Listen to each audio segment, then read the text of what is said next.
ಗದಗ ಜಿಲ್ಲೆಯ ಗದಗ ತಾಲೂಕಿನ ಮುಳಗುಂದ ಪಟ್ಟಣದಲ್ಲಿರುವಂತಹ SJJM ಶಾಲೆಯಲ್ಲಿ ಓದುತ್ತಿರುವಂತಹ 9ನೇ ತರಗತಿಯ ಮಕ್ಕಳು ಇಂದು ಶಾಲೆಯನ್ನ ಮುಗಿಸಿಕೊಂಡು ಹಾಸ್ಟೆಲ್ಗೆ ತೆರಳಬೇಕಾದ್ರೆ ಕೆರೆಯಲ್ಲಿ ಈಜಲು ಹೋಗಿ ಮುಳುಗಿ ದಾರುಣ ಸಾವನ್ನಪ್ಪಿರುವ ಘಟನೆ ಜಿಲ್ಲೆ ಗದಗ ತಾಲೂಕಿನ ಚಿಂಚಲಿ ಗ್ರಾಮದಲ್ಲಿ ಜರುಗಿದೆ. ಈ ಕೆರೆಯಲ್ಲಿ ಈಜಲು ಹೋಗಿ ಇಬ್ರು ವಿದ್ಯಾರ್ಥಿಗಳು ಸಾವನ್ನಪ್ಪಿರುವ ಘಟನೆ ಇಂದು ನಡೆದಿದೆ.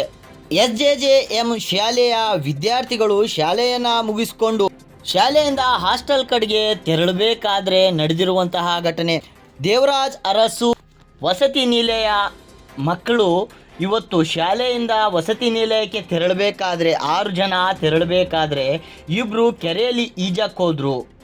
ಆ ಈಜಲು ಹೋಗಿ ಕೆರೆಯಲ್ಲಿ ಮುಳುಗಿ ಸಾವನ್ನಪ್ಪಿರುವ ಘಟನೆ ಬೆಳಕಿಗೆ ಬಂದಿದೆ. ಘಟನೆ ತಿಳಿದ ಬಳಿಕ ಸ್ಥಳಕ್ಕೆ ಧಾವಿಸಿದ ಪೊಲೀಸರು ಮತ್ತು ಅಗ್ನಿಶಾಮಕ ದಳ ಹರಸಾಹಸ ಪಟ್ಟು ಮೃತದೇಹವನ್ನು ಹೊರತೆಗೆದಿದ್ದಾರೆ.